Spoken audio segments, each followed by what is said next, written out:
Good morning everyone, welcome back to another video. And today's video is going to be a quick one. It's how to use a MacBook computer 101. Before I begin, give this video a like, hit that thumbs up button. If you're new to the channel, hit that subscribe button.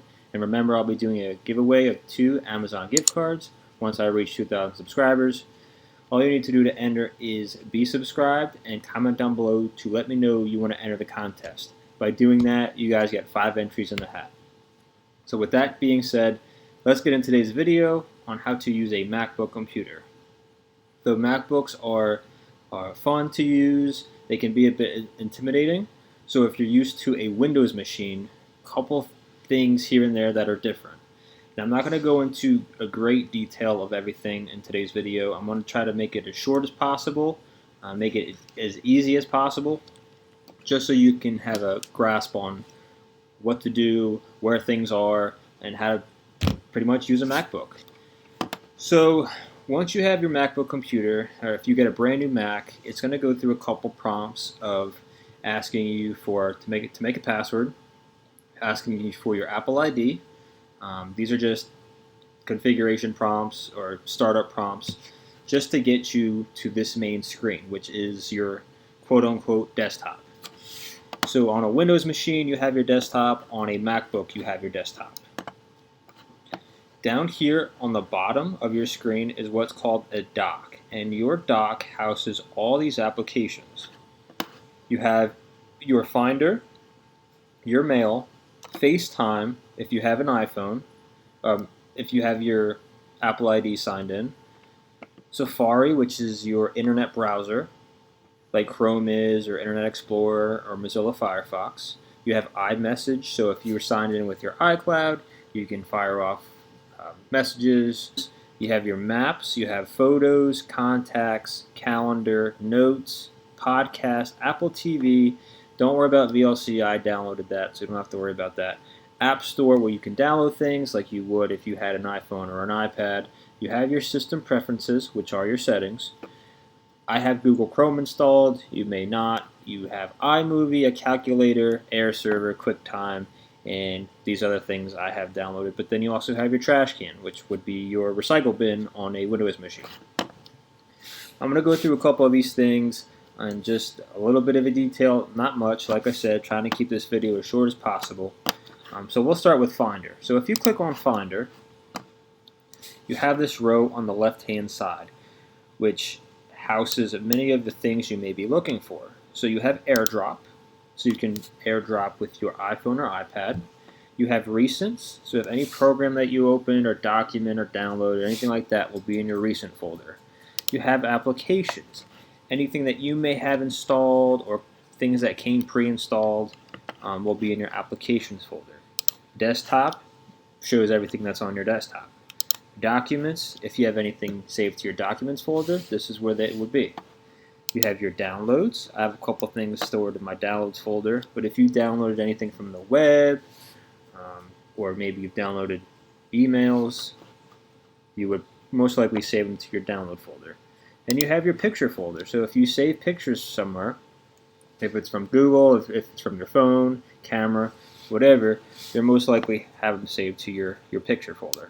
You have your iCloud drive. So if you have your Apple ID hooked up and you have your iCloud enabled, this is where your files would be if you synchronized everything. Cloud storage, basically.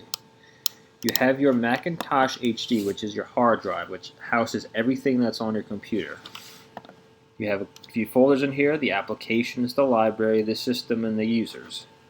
And these are just tags on the left-hand side. So that was a quick review of Finder. Email or Mail is basically, it's what it is. It's email. You can have email hooked up to your MacBook, so it doesn't matter what email address, if it's a Gmail, if it's an Outlook, if it's Yahoo, whatever it is, you can have push notifications. You can have your emails come through on your MacBook. So this is where they would show any new emails that would have a little red notification at the top right-hand corner, just tell you that you have new emails. You have FaceTime, so if you have an iPhone or an iPad, I'm sure you're used to FaceTime. Same thing on a computer. You know, you can FaceTime with whoever has a MacBook, Apple ID, iPhone, or iPad. Yeah, so you can just FaceTime from your computer instead of your iOS device. You have Safari, which is your default internet browser, which I think it runs fine and smooth. Some people may disagree. Some people like Google Chrome, and you can download that as another option. But your default web browser is Safari. You have messages. So same thing with the FaceTime. If you have an Apple ID, you can message anyone with an iPhone or anyone with an Android, really, and you can get your messages on your MacBook computer. You have Maps. Pull up an address, search for it, see where you're going, the directions. That's pretty self-explanatory. You have Photos. If you wanted to save any photos, you can do that from there. Your contacts. If you wanted to save your contacts, people with their phone numbers or their addresses, or you can have it sync with your iOS devices. You have a calendar, self-explanatory. You have notes. You can save whatever note you want, if it's a recipe, banking information, confidential information. You can do that on your notes. You have a podcast. You have Apple TV to watch TV shows and movies if you have an Apple TV subscription. I'm sorry, I skipped right over podcast. Apple has some podcasts you can listen to. If you want to give that a spin, you can do that. That's podcast, the Apple TV, VLC. Don't worry about that. App Store.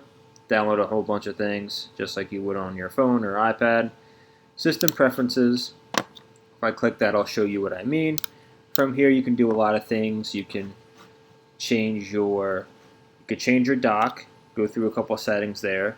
Desktop and screensaver. You can change your desktop, the way it looks. Change the picture. Do whatever you want. Same thing you would do on a Windows machine. Not the same thing, but very similar. If you want to change the screensaver or the desktop picture. And then here you have some pictures you can decide to change it with. You have Siri here, you have notifications. This is where you would check for your software update and system preferences, printers and scanners, all this good stuff. So this is where you're going to find most of the things you may be looking for when it comes to your settings or system preferences. Chrome, don't worry about that. iMovie, if you are a big iMovie fan, you can edit your footage, add special effects. I'm not that great at iMovie. I know my way around it, but there's definitely a lot of things to do in iMovie that I'm just not aware of yet, but I'm still learning. So we have iMovie, have a calculator, and we have your recycle bin where you can just throw things in the trash, drag and drop. So one thing I wanted to go over was in Safari, we'll just go to Google. Like I said, this is your default internet browser. So it works just like any internet browser that you may have. You type your website up here and you hit go or enter and it will take you to that web page. Now, one difference on a Mac that there is on a Windows machine, people are so used to the minimize, the X, all that good stuff at the top right hand corner. On a Mac, it's on the left hand side. So you have your X, your minimize, and your, I guess, full screen. That's what that would be. So if your X to close, your line to minimize, which it would just shrink it back down like that. Click it back, it opens up, and your full screen. So just remember that these things are on the left-hand side on the Mac, and on the Windows are on the right-hand side. A little bit of a change, a little bit of getting used to. So just know that it is on the opposite side. Some Windows won't even show the X, the line, and the full screen. What it could show, let's see if I can bring it up here. Alright, so this didn't work. But anyway, trying to bring up an example for you. But what it would show is colors instead of the X, the line, and the full screen. It would be like red, yellow, and green.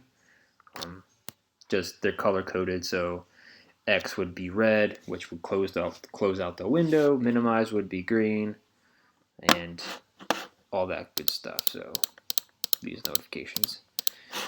But yeah, so that was that. I'm trying to think what else I can show you. Let's see. Just open a couple of these applications on the dock. The calendar. It's pretty self-explanatory. You have your calendar. You have contacts, photos, system preferences, which I just showed you guys. I know this video is not that great in detail, but I just want to go through the basics for you.